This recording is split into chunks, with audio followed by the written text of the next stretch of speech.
What happens when one of Hollywood's most controversial and intense stars sits down for what should be a routine promotional interview, only to find himself trapped in a verbal battle with daytime television's most relentless host?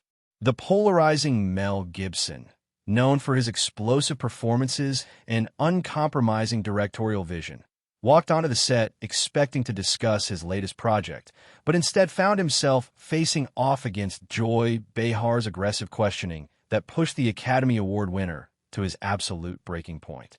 What started as typical Hollywood promotional banter quickly spiraled into a fiery showdown that had audience members on the edge of their seats and fellow co-hosts scrambling to contain the situation.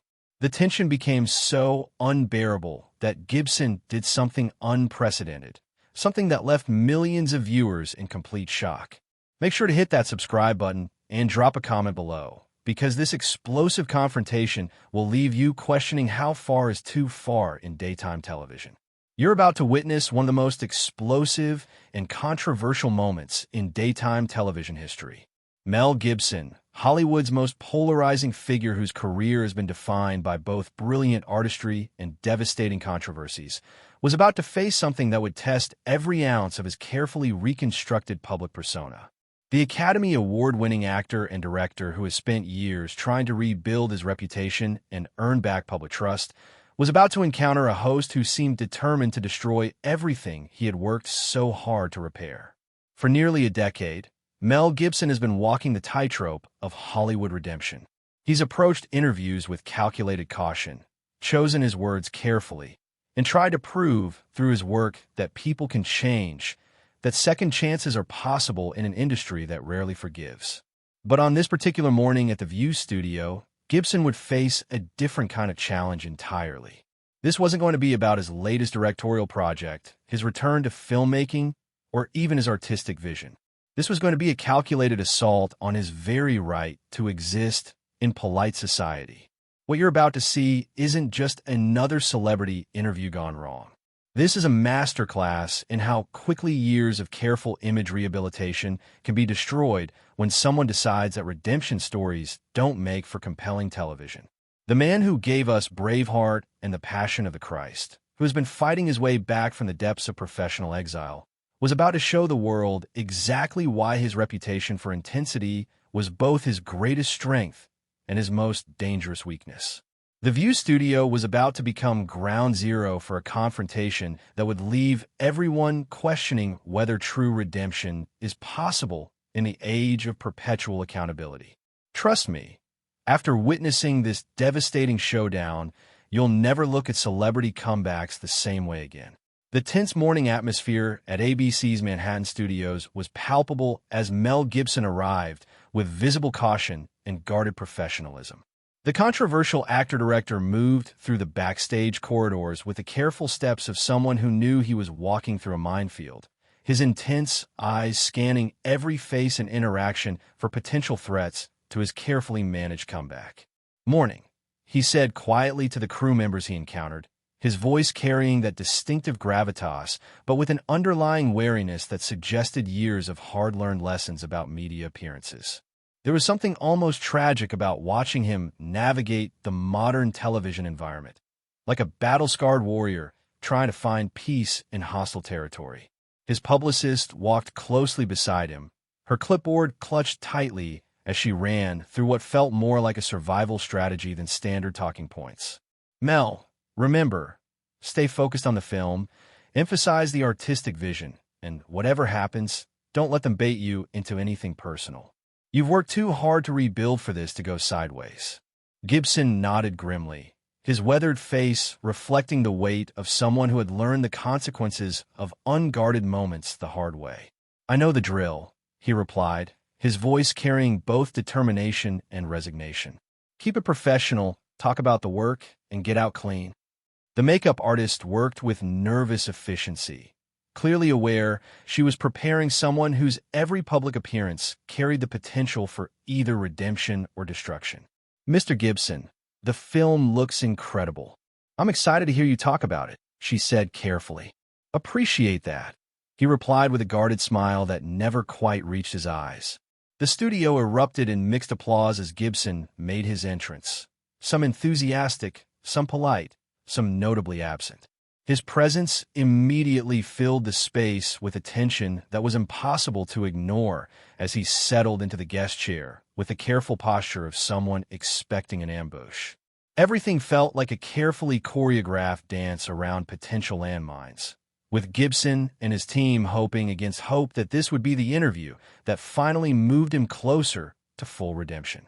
But Joy Behar sat quietly watching, her expression suggesting she had something far more destructive planned for Hollywood's most controversial comeback story. So Mel, Whoopi began with careful neutrality. Tell us about this new project. It seems like you're really exploring some complex themes with this one. Gibson's weathered face showed visible relief at the safe opening question, his intense eyes brightening slightly as he leaned forward with cautious enthusiasm. Whoopi, it's a story that I've been passionate about for years. It deals with redemption, with people who've made mistakes trying to find their way back to grace. Those are the kinds of stories that resonate with me now.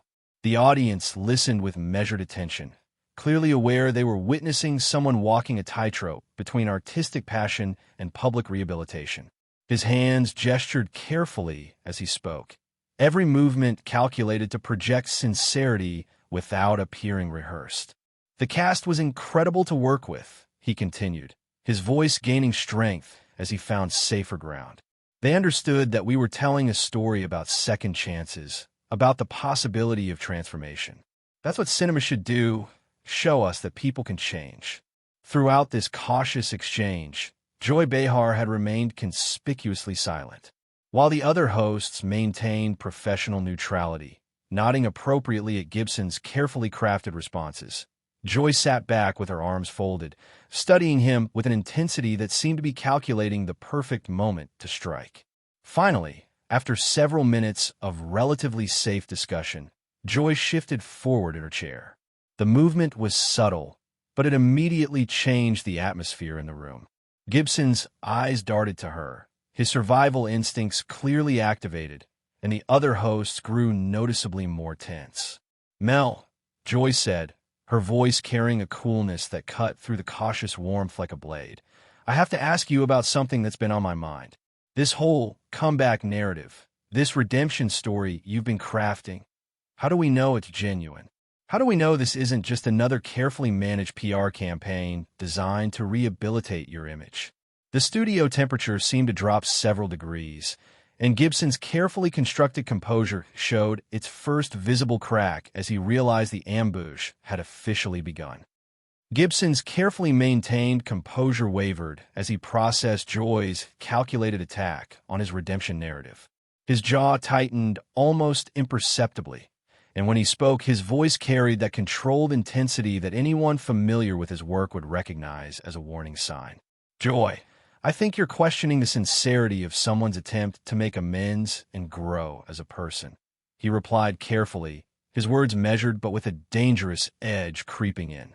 I've spent years working on myself, making private apologies, trying to be a better man. That's not PR, that's life. Joy sensed she had found her opening and pressed forward with the predatory instinct of someone who had identified a vulnerable target. Her voice took on a sharper, more aggressive tone as she leaned into what was clearly becoming an interrogation designed to destroy rather than illuminate. But Mel, let's be realistic here, she continued, her words dripping with skepticism. You've had multiple incidents over the years, multiple apologies, multiple promises to do better.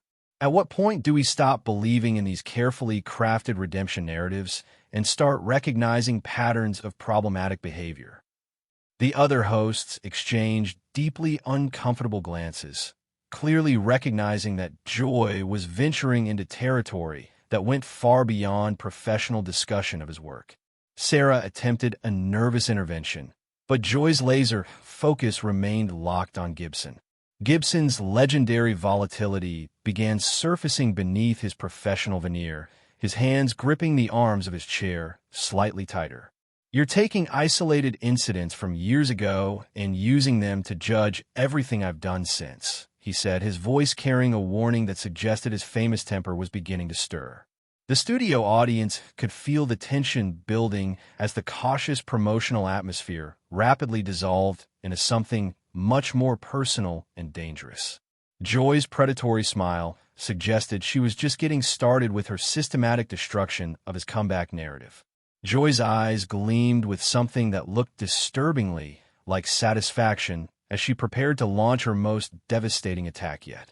The pretense of discussing Gibson's comeback had been completely abandoned, and everyone in the studio could sense that something far more personal and vicious was about to unfold.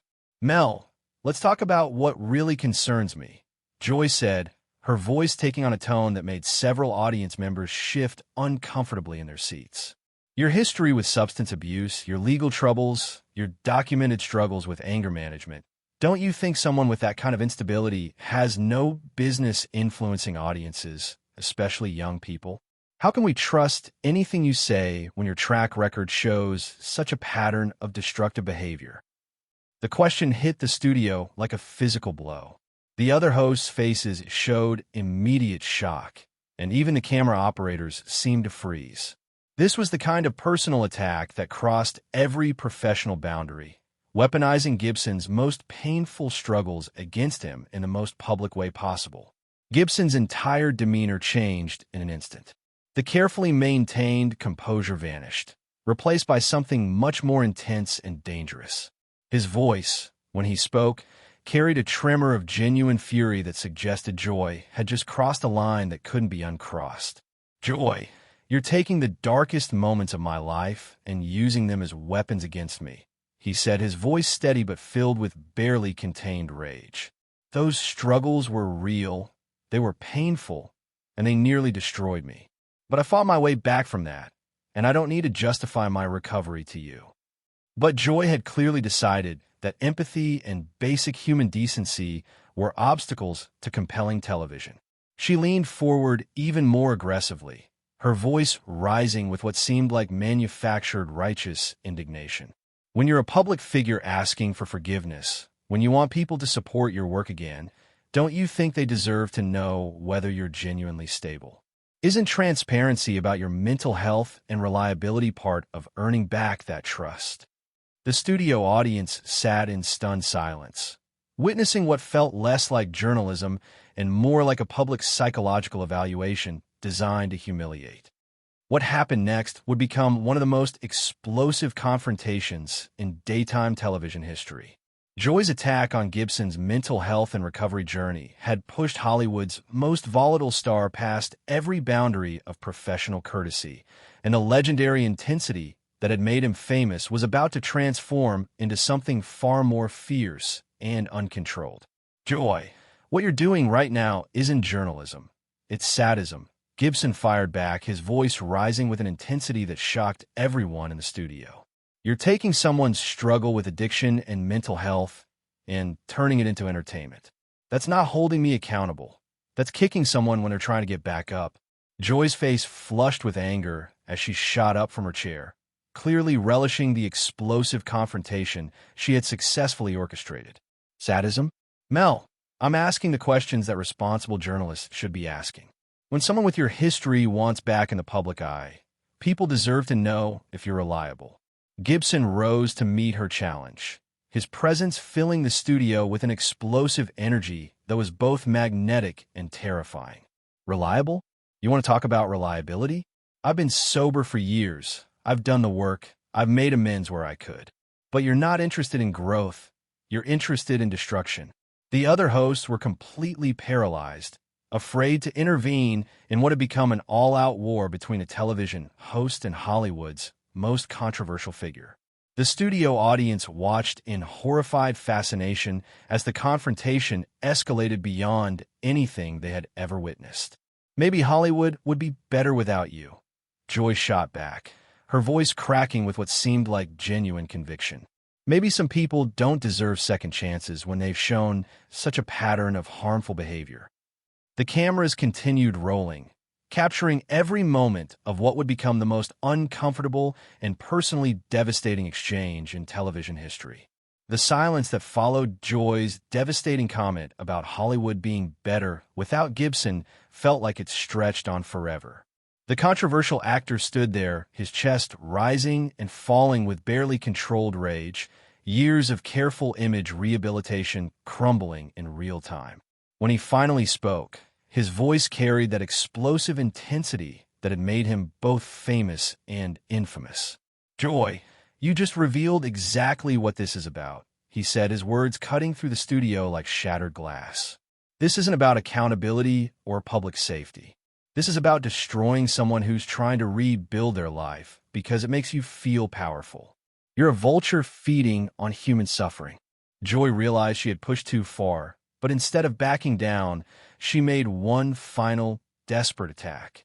"Mel, I'm just saying what a lot of people are thinking. Some mistakes are too big to come back from. Too big." Gibson's voice exploded through the studio with a force that made everyone recoil. "You think redemption has limits? You think people who've fallen can't get back up? You're not just attacking me. You're attacking every person who's ever struggled, ever failed, ever tried to make things right." He began removing his microphone with swift, furious movements, each action a clear statement that this conversation was over.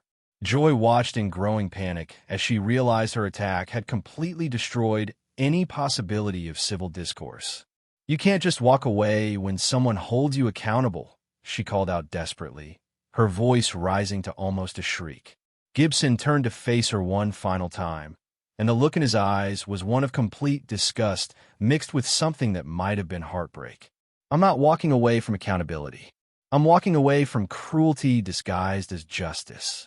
With that, Mel Gibson stormed off the set, leaving Joy standing alone in the wreckage of what had once been someone's carefully constructed second chance. The silence that engulfed the View studio after Mel Gibson's explosive exit was unlike anything the crew had ever experienced.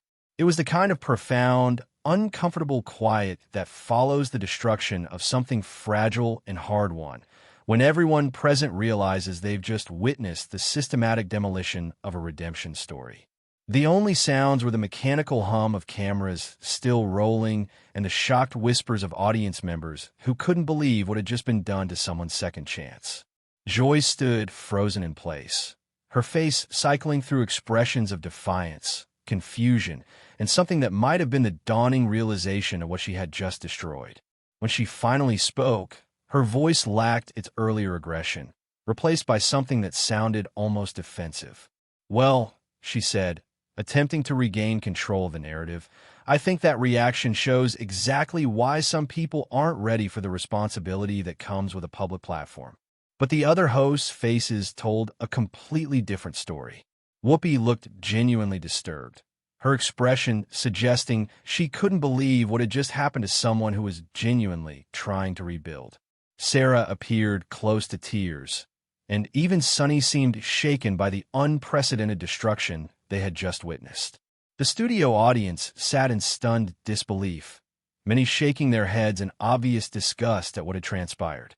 Several audience members could be heard whispering, "That was cruel, and he was really trying," their voices carrying clearly in the unnaturally quiet studio.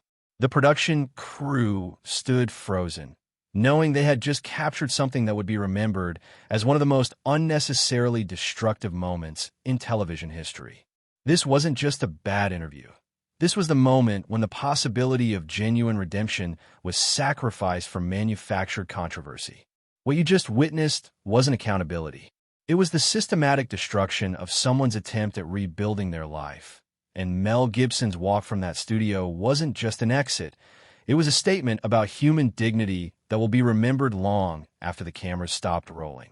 And that's how Hollywood's most controversial comeback story went from careful redemption to complete destruction in less than 20 minutes. All because Joy Behar decided that dismantling Mel Gibson's years of rehabilitation work was more important than allowing someone a genuine second chance. Gibson's walk from that studio wasn't just a departure. It was the death of his carefully constructed comeback, destroyed by someone who confused accountability with cruelty.